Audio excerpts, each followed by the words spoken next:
നമ്മൾ കുറച്ച് ദിവസങ്ങൾക്ക് മുൻപ് കോഴിക്കോടുണ്ടായൊരു ഇന്ധന ചോർച്ചയിൽ അത് പ്രേക്ഷകർ അത്ര വേഗത്തിൽ മറക്കാൻ സാധ്യതയില്ല. കാരണം അത് വലിയ ഒരാശങ്ക നമ്മുടെ മുൻപിൽ ഉണ്ടായിരുന്നില്ല. വളരെ കഷ്ടപ്പെട്ടാണ് ആ ചോർച്ചയൊക്കെ അടയ്ക്കുകയൊക്കെ ചെയ്തത്. ഏതായാലും അവിടുത്തെ ഹിന്ദുസ്ഥാൻ പെട്രോളിയം പ്ലാന്റിൻ്റെ ലൈസൻസ് കാലാവധി ഇന്ന് അവസാനിക്കുകയാണ്. ലൈസൻസ് പുതുക്കാൻ ഹിന്ദുസ്ഥാൻ പെട്രോളിയം കോർപ്പറേഷൻ ലിമിറ്റഡ് നീക്കം തുടരുകയാണ്. അതേസമയം ലൈസൻസ് പുതുക്കി നൽകരുതെന്ന ആവശ്യവുമായി നാട്ടുകാർ രംഗത്തെത്തുകയും ചെയ്തിട്ടുണ്ട്. ജോഷില നമ്മളോടൊപ്പം ചേരുകയാണ്. ജോഷില, അന്നുണ്ടായ ഒരു ഇന്ധന ചോർച്ച അത് വലിയ ആശങ്ക നമ്മുടെ മുൻപിൽ ഉണ്ടാക്കിയതാണ്. കാരണം ഒരു നാട് മുഴുവൻ ഭീതിയുടെ മുൾമുനയിൽ മണിക്കൂറുകളോളം ദിവസങ്ങളോളം നിൽക്കുന്നത് നമ്മൾ കണ്ടതാണ്. അവരുടെ ലൈസൻസിൻ്റെ കാലാവധി കഴിഞ്ഞിരിക്കുകയാണ്. ഇപ്പോൾ ലൈസൻസ് പുതുക്കാൻ സ്വാഭാവികമായും അപേക്ഷ നൽകിയിട്ടുണ്ട്. പക്ഷേ നാട്ടുകാർ ലൈസൻസ് കൊടുക്കരുത് എന്ന ശക്തമായ ആവശ്യം ഉന്നയിക്കുകയാണോ അവിടെ?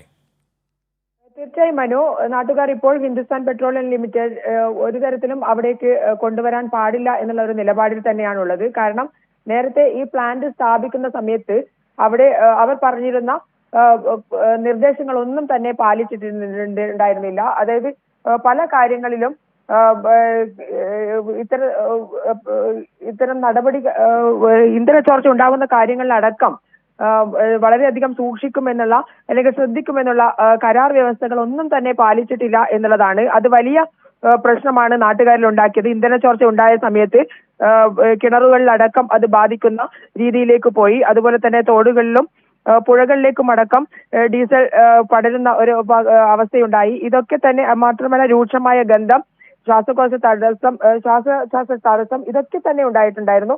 അതൊക്കെ തന്നെ വലിയ പ്രശ്നങ്ങളിലേക്ക് നീങ്ങിയ അവസ്ഥയിൽ പോലും കരാർ ലംഘിച്ചുകൊണ്ടാണ് കമ്പനി പ്രവർത്തിച്ചിരുന്നത് എന്നുള്ള ആരോപണം നാട്ടുകാരിൽ നിന്നും ഉയർന്നിരുന്നു. അതുകൊണ്ട് തന്നെയാണ് ഈ ഹിന്ദുസ്ഥാൻ പെട്രോളിയം പ്ലാന്റിന്റെ ലൈസൻസ് കാലാവധി അവസാനിക്കുന്ന സമയത്ത് പെട്രോളിയം കോർപ്പറേഷൻ ലിമിറ്റഡ് ഇതിന്റെ ലൈസൻസ് പുതുക്കാൻ നീക്കം തുടരുന്ന സമയത്ത് അത് പുതുക്കി നൽകരുതെന്ന ആവശ്യവുമായി നാട്ടുകാർ രംഗത്തെത്തിയിരിക്കുന്നത്.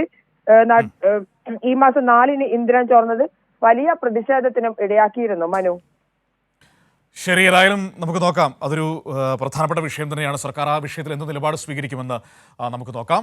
വിവരങ്ങളാണ് ജോഷില നൽകിയത്.